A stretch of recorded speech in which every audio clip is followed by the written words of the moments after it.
Hey everyone, today I'm going to introduce to you guys to Pal Singh. So Pal and I had a long conversation, and she's on a journey lately, and I kind of wanted to share that journey with everyone and see if people want to connect to Pal and see if they want to work with her, so on and so forth. So Pal, kind of give you a history from where you were to your background, whatever you're doing to what you're doing now. Sure. Yeah, Raju. So here, self-employed. I was self-employed for 16 years in retail industry. So then I ventured into a real estate. I done that for 3 years. I done commercial property, fix and flip, single family home. So it was great experience. So now I'm motivational public speaker, life coach, and also financial advisor. So this is what I do for living. Awesome. So that when we were talking about this, right, we got into a lot of details. Mm-hmm. Let's get into your whole path to the public speaking and motivational. Mm-hmm. You can share whatever you want to share, you feel comfortable sharing about your past, why Mm-hmm. that has propelled you into this whole passion for helping people and the public speaking and motivational speaking part. Sure. For that, I started this public speaking and life coaching because I've been through so much in my life. So when I was looking for the guidance, actually, my father was the big inspiration for me and my mom. So when my father passed away, so I was kind of, emotionally so drained. So I was really close to my dad, and I didn't have that guidance anymore. So I was kind of looking for somebody whom I can talk to and whom I can ask advice for, because I had that for so long. So I put myself together what I went through emotionally, financially, and physically. So being a mother of three, I'm divorced. And like I told you, I was self-employed for 16 years. And while I was going through divorce, my mom got sick. She went to India and stuff like that. And I had to take care of her at the same time. And so I went through a lot at that time, financially and emotionally.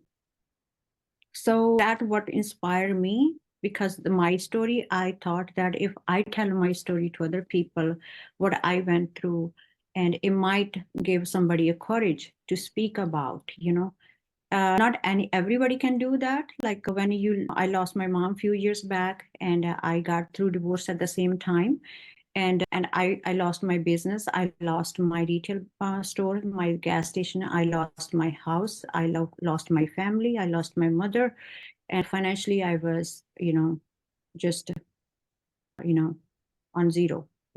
So I started out my life from scratch. So I feel proud of myself where I am today.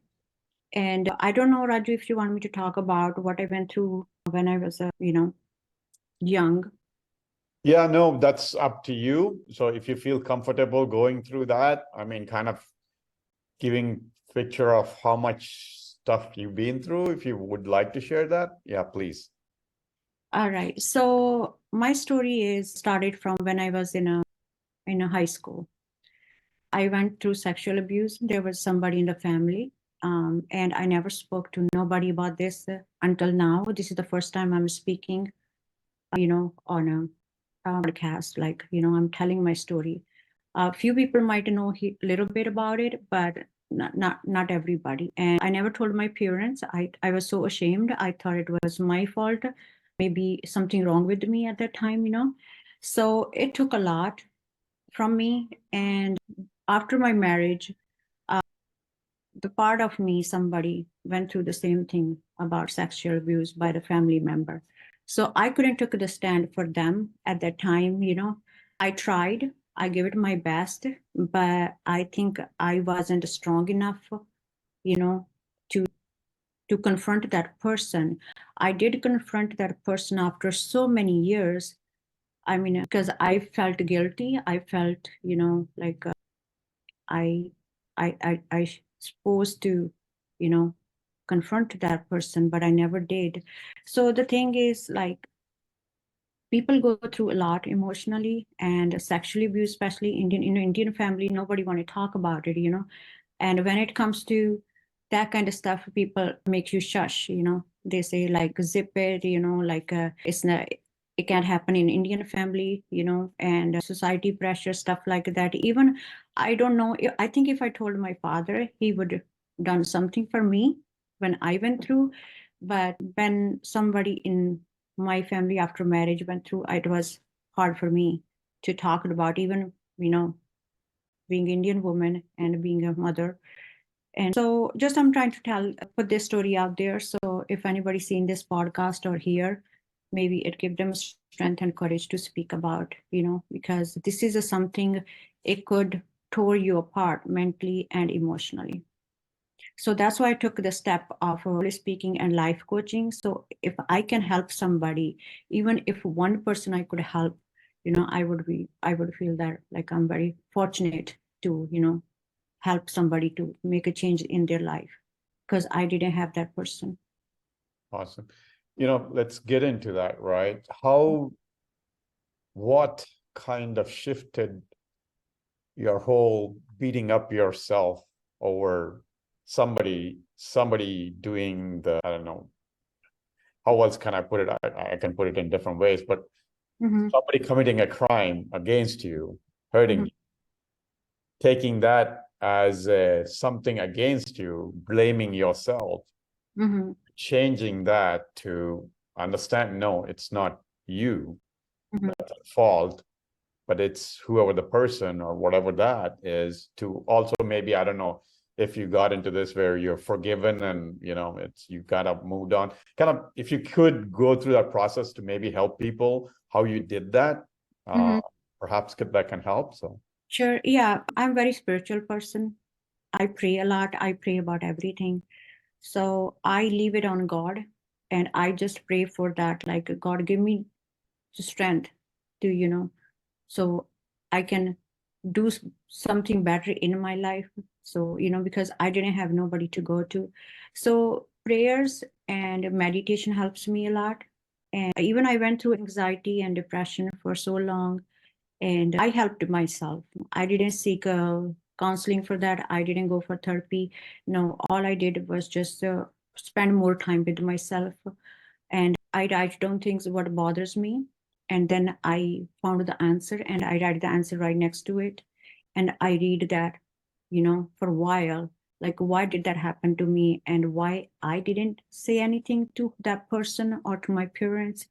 And so that helps me a lot. And I take a journal. So I write down things. Even until now, I have like this thick stack of my small journals and what I write about. And I always take a little note. And every day, whatever bothers me or whatever I want in my life, and I put it on a note, and I put it in, I have a little thing, I put it in there, and then I forget about it and I just pray for it. And the good things start happening to me. So it's kind of, I don't know, universe heard me or my prayers been answered, whatever. So that helps me, writing journal and praying for it and meditation. And I like to work out a lot. When something bothers me or, the emotion comes back or whatever, I just go for a walk or bike ride. So that's how I took care of myself by myself. And I don't blame that person, because whatever they done, I don't know why they did it, but I'm sure there was something, you know. I don't know if they have some kind of trauma they were going through themselves or whatnot, but I don't blame nobody for this. That's amazing. So I kind of want to get into the whole journaling and thinking. So would you say it was more when you journaled and thought about it, more like a meditation on that part? Like you're kind of contemplating? Yeah, it's like you're taking your emotion out. Like instead of speaking to somebody, instead of talking to somebody, you're just like talking to your journal. You're writing down what's bothering you and why it's bothering you. That helps me a lot. So everybody is different. It depends on the person as well. Yeah. Got you. And then the meditation you do, is there a particular way you meditate, or what is it you found helpful for yourself? I work on my breathing, Mm, That if you can control your breathing, you can control your emotions, you know. mm, So what I do 10 to 15 minutes in the morning, the meditation, a mm, long breath and short breath. mm, And then I don't know, in Punjabi, there's it called the name Waheguru. I don't know if you heard it before, like how, mhm, you know, Om in Hinduism. mhm, So I just meditate on that name, Wahguru. So when I say Wah, mm. I take my breath in. When I say Guru, I take my breath out, and it helps me a lot. It Got actually done magic for me. So got you. So yes. what kind of shifted you? What was that shift that caught you into that whole writing down and contemplating? What was that like? Somebody told you about it, or you just figured it out? What happened there? No, nobody told me about it. I Okay. just like I like to write random things, like, you know, from childhood. Mhm, If I like something, mhm, I I write it down, you know, I like this thing, you know, stuff like that. So that's how I thought, like, when I'm writing about other thing, random things, which I don't, you know, mhm, it they don't much matter to me. mhm, Why shouldn't I write about my emotions, what I feel inside? So mhm. that's how I got into writing. Got you, got you. Now, when you do coaching, then at this point, Mm-hmm. how do you coach people in the sense that what is the process that they can expect if somebody wanted to reach out to you and essentially, either, I guess, coaching or essentially get some advice from you? How do you normally proceed? Is that because what works for you, like you said, might not work for them? So how do Mm-hmm. you figure that out? I just ask them, say whatever comes in your mind. Just talk to me, like, you know, just pretend like there's nobody in the room, it's just you, and you're talking to yourself. And say whatever you want to say. If you want to cuss, whatever it comes in your mind, just say it. Mm-hmm. So that's how the process starts. So when they start talking and I take notes, you know, when I watch the expressions, the things they say, how they say it, what they say. So then I take that step to the next level, you know, and then I process things. I help people mostly. I help them to do meditation, Mm-hmm. and it's a long process, step by step. I don't do that, like, you know, in one time, or, you know, in one session. No, it's like usually 20 minutes I spend with the people, and if they want me to spend more time with them, I do that as well. Mm-hmm. And most of my clients are students, you know, young people. Mm-hmm. Yeah. Got you. And And then go ahead, so sorry. the sad thing is, Raju, like, I seen Indian people come to me, Mhm. adults especially. They make appointment and then they never shows up. I mean, that's a kind of sad part about our society. People don't want to talk about it. I guess it's a society stigma, what I call, because maybe their fear of, you know, how society going to perceive them, you know, if they come out with that kind of, you know, trauma, if they talk about it, or even if about depression or anxiety. Mhm. In you know, Indian people, they don't want to talk about it. Yeah. Even in the families, I don't think they'd ever talk about on the table, you know, like, you know, let's talk to their kids, like, what are you going through, why are you going through? No, they shush their kids, you know, like, no, it's not. Depression doesn't exist in Indian dictionary for Indian people. Yeah, Yep. and I agree. There's a lot more to it, and especially, sexual abuse part. That's Mm-hmm. that's not openly discussed, and that's basically, like you said, shushed down. Mm-hmm. It's kind of like Yep. tended that doesn't exist in Mm-hmm. the society. So that's a big issue that most don't acknowledge. And No. that's, like you said, that's a shame there. Like, people don't want to get into it, Mm-hmm. and then, I mean, obviously share that information like you did. It's very rare someone Mm-hmm. like you would share it, right? That's because, what will other people say, right? That's where, at least in the Indian community, that's one of the things. So it's great that you are talking about.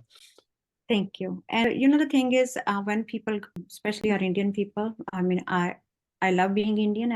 I'm proud Indian, but I'm just saying that, like, people, when they come to the foreign countries, they want to adopt everything, Mm-hmm. but they don't want to be minded Mm-hmm. about things like that, which they're Yes. supposed to, which they should, which is needed, but they can, they wear Western, they eat Western, they live Western, but they don't want to talk Western. Yep. They don't want you to be an open mind, and they don't want to listen to things like this. It's like a shame. They feel like it's a shame thing. It's a kind of crazy thing, or it's an insult. So I don't know. I mean, there's so many words. No, you're exactly point on, right? They want to adopt things that not going to look any bad on them. Mhm. I mean, I wouldn't say I'm immune to that. Like, there are things I used to resist. Now I don't. Mhm. I become an open about things, but there's still things that I try not to talk to Indians because Mhm. it's not like I don't know, something that to be talked about, I guess. Right. Among Right. Indians, like other people, I talk freely, right? I don't care. Yeah, I'm the Yeah, same way. Yeah. exactly, right. So you great point there. All right, let's get into your financial journey where you also help people there. So I guess, you kind of can help people, obviously, going through the trauma, whatever issues, because of your experience and overcoming those things. But you Right. also, the financial part, I guess, kind of, Sure. bring those together and kind of a little bit share a little bit about that too. Sure. Yeah. So, like I said, I'm a financial professional as well. So it's my favorite topic. I love to talk about it because it's so funny. When I see people, especially up in our Indian community, they have zero knowledge. Most people, they have zero knowledge about finance and money. I thought I knew everything, and I'm not ashamed of that. When somebody approached me about, financial industry, I thought I knew everything, being a real estate investor and being in retail business for so long. And then I was like, okay, I'm going to see what they got. I'm going to, if I like it, I stay. If I don't, I don't. I'm just out. So then, and you're not going to believe this. I kid you not. I kid you not, Raju. What I learned through that year, through that process, it was mind blowing. It was amazing. And then I was like, oh my gosh, I made myself a fool, because I thought I knew everything. And people, like, I think 85% people, they don't have a knowledge about finance and money. So that's what I educate people about finance and money free of cost, and help them to understand how they can manage their money, how they can have a saving 3 to 6 months for unexpected, things happened in life, like how COVID happened. People even have $500 in their bank account at that time.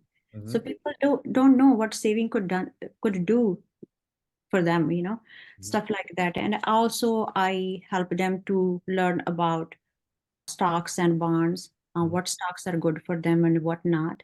So stuff like that. Yeah. Got you. Awesome. Well, coming to the last three questions. So I'll be posting information on Pal, whatever I have. So if you guys want to reach out to Pal about either the financial or if you want to get some coaching from her or both, essentially. So Yeah. can reach out to her and set up a time with her and have a conversation and see if it's a good fit. All right, Paul. So last three questions. What's the best book you have read that has helped you that you would recommend to other people? Sure. I love reading. I have a full stack of, my cabinet's full of books. So the first book, it's my favorite. I read it twice. It calls Think, Grow Rich by Napoleon Hill. It's a really good book, So it talks about, like, how you can, your life is about, like, what you think. Yep. It comes your reality, Right. whatever you think, it comes in your words, and your words come into reality. So Yep. yeah. So the second book is The Power of Your Subconscious Mind. Actually, this is one in Punjabi, but they publish this book in so many languages. It's Yep. by, I think, Joseph Murphy. This Yeah, is really, it's a long time ago book. It's in 1920s or 40s, something like that. yes. They talk about subconscious, how strong your subconscious mind is. So they talk about how you can get aware of that, and stuff like that. Yeah. Okay. Awesome. Two for then. All right. So what's these days, what inspires you to get up and do what you do every day then? but inspires me. God inspires me because God made this beautiful world, Mhm, and it's colorful, mhm, and everything has expiration date, everything going to go expire one day. mhm, And we are taking this life. mhm, So what the word you call? We take everything, like we think we are here forever. mhm, We are not here forever, mhm, So people live in yesterday or mhm. tomorrow. The Right. yesterday, the past, Mhm, they live in the memories, and they worried about for tomorrow. The tomorrow is not here yet, mhm, and we forget about the present, to mhm, how to live in the moment and how to live in the present. mhm, So that's why I love God. God inspires me. mhm, Nature inspires me. My parents, life in general, mhm, you know. So I think, yeah, this is it. This is all inspired me, and I'm always grateful every single day. When I open my eyes in the morning, I'm grateful.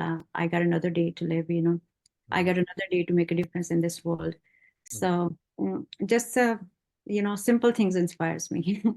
Awesome.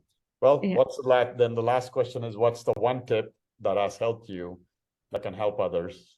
Latest tip, I guess, you could have had a lot of tips, but what's the one most important tip lately that you, Okay, there are two tips actually. okay, two That's for okay. It them. was okay. So the first is my mom gave me this tip, and that was is she said, you can do anything in life, whatever you want. You can achieve, you can make so much money in life, but you cannot have a better health. So always pray for your health. Mhm, Just take care of your health. That's the big thing. And when she used to tell me, I was like, I don't know why she repeats the same thing over and over. And I didn't know at the time what it meant. So now I know since I grown up and I go through life and seeing things. And then I was like, yeah, she was right. So the second tip is people fear of failure. mm, It's a big one. And people afraid of to do things. People have a fear of to taking a risk, you mhm, know. But I always say, don't be afraid of failure. Failure is the mother of all mhm, because it teaches you a lot. If mhm, you don't fail, you don't learn, you don't grow. mhm, And so have a purpose in life. Like I have purpose in life. I want to help people as much as I could in this life. So we all have a purpose. All you have to identify it. mm, All you have to know that purpose. Some people think I'm a nurse, I'm a doctor, that's my purpose. That's not your purpose, that's your career, right, that's your job. Purpose is something you really wanted to do. It should be your personal choice, personal decision, mm, and it should come from you. mm, What makes you happy, what makes you at peace? So when I talk to people, and it makes me happy, mm, even I have to hear the worst stories from them, and the some things that you don't want to hear. It could scare you, but they don't scare me anymore, because when I hear their stories, it empower me more, mhm, because I feel that I'm helping somebody, to mhm, come out of the trauma. As a life coach mhm, and as a financial professional, I help people how they can manage their money. Even if they don't want to come to me for their product or stuff like that, that's okay. But I feel good at the end, like at least I give it my 100%, I done my job 100%. mm, So being a public speaker, I go speak about on self-development. mm, So that's what I speak about. If anybody, have an event at school, colleges, universities, or even a social event, I can go there and speak about self-development. So the tips you ask me: health, pray always for your health, and put God in first place. That's what I learned from mom. mm, She always says, if you put God first in your life, everything will follow, you mm. know, because yeah. Gotcha. Awesome, Paul. Again, thanks for taking the time to come on the show, and Sure. thanks for sharing your essentially your life and the stuff you went through that could help others. And thanks for sharing that information. And like I said, Pal can be reached. I'll be posting her information on the clips, how you can reach out to her, and so you can reach out to her if whatever she shared. kind of struck a chord with you and would like to talk to her. So reach out to her. Again, thanks, Pal. Thank you so much for having me. Thank you.